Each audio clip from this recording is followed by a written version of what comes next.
Assalamualaikum Hmm. warahmatullahi wabarakatuh. Selamat datang teman-teman di podcast Sobat Tani. Nah, kali ini kita akan membawa sebuah tema gitu ya, teman-teman yang lagi eh, eksis, yang lagi rame dibahas di teman-teman di seluruh Indonesia. Kita akan membahas satu tema gitu tentang kesiapsiagaan bela negara, khususnya bagi ASN. Jadi gimana sih cara melakukan kesiapsiagaan ini khususnya untuk ASN kayak gitu. Nah, pada kesempatan kali ini kita akan didampingi oleh orang narasumber yang insya Allah kapabilitasnya sudah tidak perlu diragukan lagi, yaitu ada Bapak Veldasen dari Kementerian Perhubungan ya. Bapak, bagaimana kabarnya? Alhamdulillah baik. Oke, Bapak Veldasen ini selaku penelaah kebijakan di Kementerian Perhubungan ya Bapak ya? Ya, betul. Oke, sehat ya Bapak ya? Ya, Alhamdulillah. Sebelumnya Alhamdulillah. saya ucapkan terima kasih sudah memilih saya sebagai narasumber di podcast ini dari Saudara Juna. Mungkin jika ada kurang lebihnya nanti saya mohon maaf ya. Oke Bapak, insya Allah Oke. aman Bapak. Ya. Oke Bapak, jadi mungkin ini udah ada banyak pertanyaan gitu ya Bapak ya dari teman-teman yang ingin mengetahui lebih dalam lagi nih. Kira-kira kalau sebagai ASN tuh cara untuk bela negara seperti apa sih Bapak? Nah, ini kita sudah menyiapkan beberapa pertanyaan nih dari teman-teman yang penasaran dengan hal tersebut Bapak. Boleh izin saya lanjutkan ya Bapak Zayan ya? Siap, boleh Mas. Silakan. Oke, mungkin seperti yang kita bahas sebelumnya ya teman-teman ya. Selanjutnya ini ada beberapa pertanyaan-pertanyaan yang telah kami kumpulkan ini ya untuk ditanyakan kepada Bapak Zayan ini tentang kesiapsiagaan bela negara khususnya untuk ASN. Nah, kita langsung saja nih untuk lanjut ke pertanyaan yang pertama. Mungkin kepada eh, Mas Yehuda ini ya, di pertanyaan pertama saya persilakan Mas Yehuda. Ya, selamat malam. Terima kasih Bapak Herjuna. Selamat malam Bapak Sayan. Izin saya bertanya mengenai menurut Bapak apa makna bela negara bagi seorang ASN, Pak? Boleh dijelaskan, Pak? Terima kasih, Pak. Ya, ini langsung saja ya, Pak Herjuna. Silakan langsung Bapak. Em, ya, jadi menurut saya kalau bela negara sebagai ASN itu tentu saja banyak ya halnya. Bukan hanya kita ikut berperang dan mengangkat senjata, tapi juga dengan menjalankan tugas dengan penuh integritas, profesional, dan berorientasi pada kepentingan negara, masyarakat, itu sebagai bentuk bela negara juga. Salah satunya saya ingin menyebutkan kalau bapak-bapak dan ibu-ibu sekalian sudah diberikan materi tentang ASN, manajemen ASN, salah satu fungsi atau ada fungsi ASN itu ada tiga, yaitu sebagai pelaksana kebijakan, lalu ada sebagai ASN sebagai pelayanan publik, dan juga sebagai pemersatu bangsa. Nah, bagaimana kita melaksanakan tiga fungsi ini? Itu dengan mengimplementasikan nilai-nilai ASN, yaitu berakhlak, yaitu berorientasi pelayanan, akuntabel, kompeten, lalu kita juga harus harmonis, loyal, adaptif, dan juga kolaboratif. Mungkin bentuk bela negara yang dapat diberikan sebagai ASN mungkin cukup saat ini saya rasa cukup dengan hal tersebut. Tapi bisa ditingkatkan lagi dengan hal-hal yang lain. Mungkin begitu, Bapak Yehuda. Apabila belum menjawab, silakan bertanya kembali. Terima kasih atas jawabannya, Bapak Sayan. Sangat bisa diterima, sangat dipahami, Pak. Terima kasih banyak atas penjelasannya, Pak. Ya. Oke, baik. Terima kasih Mas Yehuda ya atas pertanyaannya. Oke, Bapak Zayan, saya izin untuk lanjut ke pertanyaan selanjutnya ya Bapak ya. Di list yang saya pegang nih sudah ada penanya lagi nih dari Saudari Tuti. Nah, silakan untuk Saudari Tuti, saya persilakan. Ya, baik. Terima kasih Bapak Herjuna dan Bapak Zayan. Izin bertanya nih Bapak Zayan, kalau kita lihat di era digital saat ini menghadirkan banyak sekali tantangan Bapak. Menurut Bapak nih, apa saja tantangan utama ASN dalam membangun kesigapan bela negara di era digital saat ini Bapak? Wah, ini terima kasih pertanyaannya dari Bu Tuti. Ini pertanyaan yang menarik ya, terutama di era-era sekarang ini. Di zaman digital yang serba cepat, tantangan terbesarnya itu adanya arus informasi yang deras, sehingga berpotensi dan berisiko tersebarnya hoaks yang dapat memecah belah persatuan bangsa. Nah, kita sebagai ASN harus mampu menjadi filter agar dapat menjaga akuntabilitas dan kredibilitas pemerintah. Selain itu, sebagai ASN kita juga harus netral, menunjukkan sikap netralitas, dan kalau bisa kita juga harus memberikan informasi yang sebenar-benarnya kepada publik.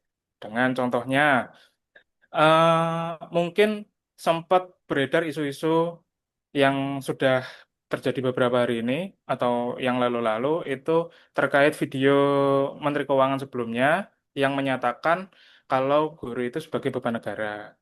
Yang ternyata video tersebut adalah rekayasa dari oknum-oknum tertentu dengan tujuan-tujuan tertentu. Nah, ini dengan peran kita untuk mengatasi hal-hal tersebut itu dengan mencari kebenaran data tersebut dan tidak dengan sembarangan menyebarluaskan konten-konten yang tidak bertanggung jawab.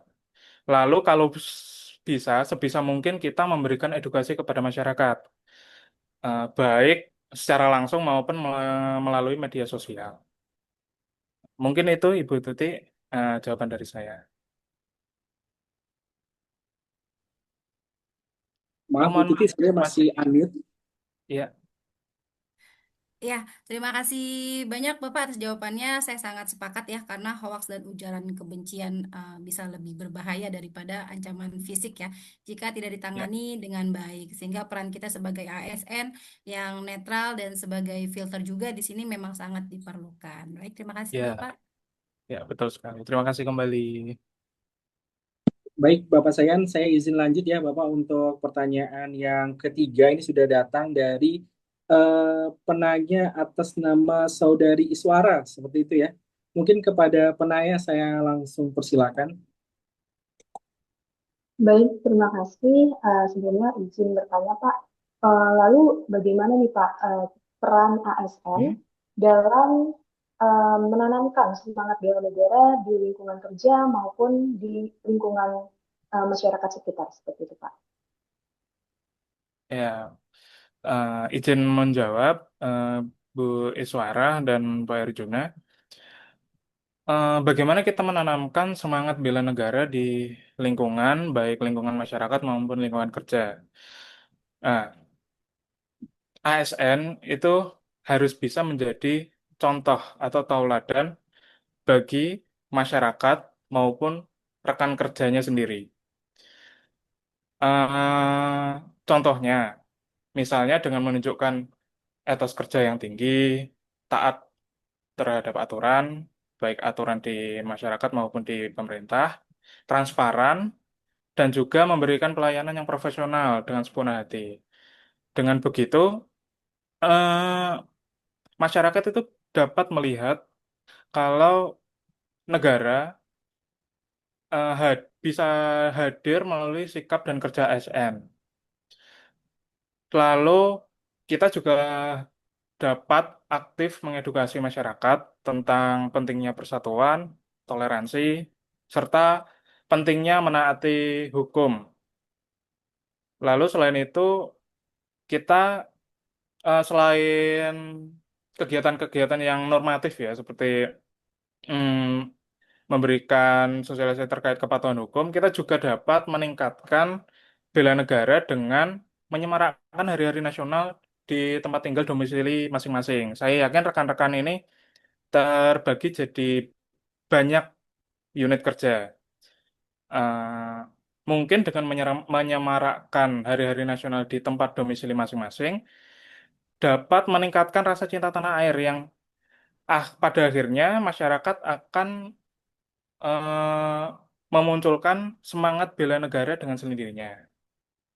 Kalau untuk di lingkungan kerja, eh, sebenarnya banyak contoh-contoh sederhana yang mungkin kita tidak sadari kita lakukan sebagai bentuk bela negara ini, yaitu dengan menciptakan suasana kerja yang harmonis.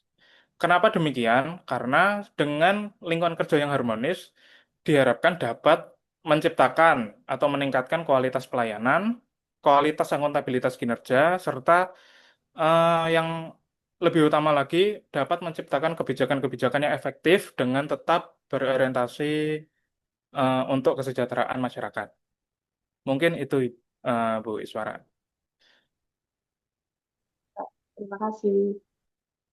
Oke, baik Pak Zayan. Nih ternyata masih ada penanya lagi Pak Zayan. Saya izin untuk melanjutkan ya Pak Zayan ya. Boleh, Di siap. di list yang saya pegang nih ada pertanyaan dari eh, Bu Nur Hidayatun seperti itu ya. Mungkin kepada penanya mungkin saya langsung persilakan. Baik, terima kasih. Izin bertanya, Bapak, kalau bicara Hmm, soal kesiapsiagaan, biasanya hmm. kan sering dikaitkan dengan krisis atau keadaan darurat. Menurut Bapak sendiri, bagaimana cara agar ASN ini bisa menyiapkan diri menghadapi hal tersebut? Sekian pertanyaan saya. Ya, baik, terima kasih. Terkait kesiapsiagaan sendiri, eh, memang penting ya, ASN ini perlu memiliki kemampuan manajemen eh, krisis untuk menghadapi banyak eh, tantangan-tantangan yang memang terjadi secara tiba-tiba, baik itu bencana alam, eh, pandemi, maupun ancaman non-militer lainnya. Mungkin cara yang dapat kita lakukan untuk meningkatkan atau meningkatkan kesiapsiagaan ASN sendiri dengan mengikuti pelatihan-pelatihan yang disediakan oleh masing-masing instansi atau pelatihan-pelatihan yang ada di luar yang bisa membantu kinerja kita. Lalu, selain itu juga memahami SOP darurat serta selalu siap bekerja di lintas sektor karena ini penting di mana dari sebelum-sebelumnya dan mungkin sekarang masih terjadi itu masih banyak eh, ego sektoral dari masing-masing instansi ya, terutama. Mungkin itu. Selain itu, eh, kita juga perlu menempa mental kita sehingga menjadi kita mempunyai mental yang tangguh dan siap melayani tanpa pamrih. Seperti itu. Lalu mungkin tambahan, hal ini sangat berkaitan dengan manajemen risiko juga. Jadi, dalam manajemen risiko ini kita perlu mengidentifikasi risiko, menganalisa risiko, dan juga menyusun rencana dan melaksanakan penanganan risiko. Nah, ini penting karena dengan kita melakukan manajemen risiko, krisis-krisis yang kita sudah analisa atau kita tahu bisa terjadi dapat ditangani dengan lebih efektif. Mungkin itu jawaban dari saya.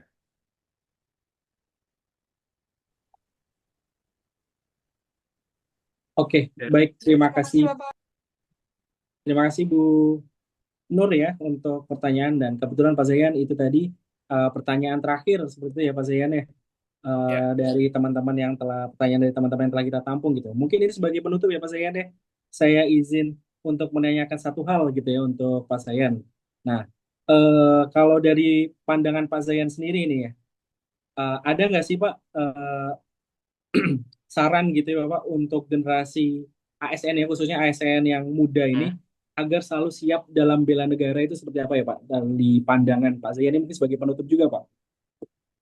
Oh ya, terima kasih Bapak Herjuna. Mungkin pesan saya terhadap rekan-rekan sekalian ASN yang baru saja diangkat menjadi eh, pelayan publik ya. Jangan lelah dan terus tetap menjaga profesionalitas kita karena setiap eh, perilaku dan kinerja ASN itu selalu dilihat oleh masyarakat. Selain itu, jangan pernah lelah mencintai negara Indonesia. Tunjukkan semangat bela negara kita melalui kerja nyata, bukan hanya embel-embel kita bekerja keras, tapi tunjukkan dengan hasil kerja dan juga profesionalitas memberikan pelayanan terbaik untuk masyarakat. Eh, Mungkin selain itu juga tetap harus memiliki jiwa yang berinovatif, berintegritas, dan juga menjadikan pelayanan publik ini sebagai panggilan hati ya, bukan hanya sekedar kewajiban. Jika setiap ASN itu bisa berkomitmen seperti itu, saya yakin bangsa kita ini akan menjadi semakin kuat dan siap menghadapi tantangan seperti apapun.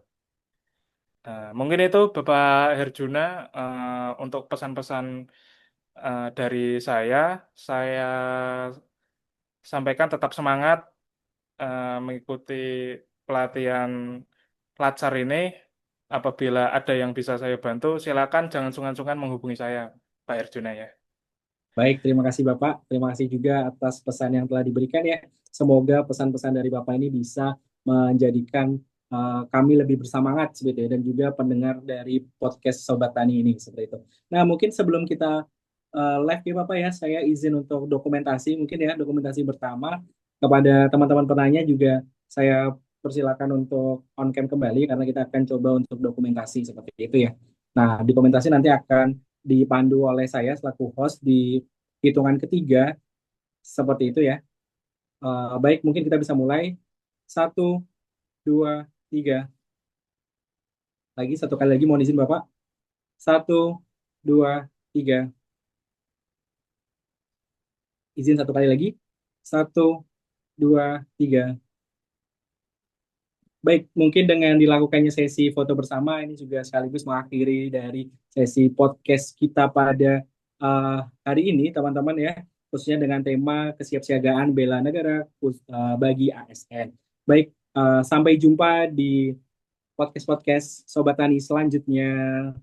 Selamat tinggal, selamat jumpa lagi.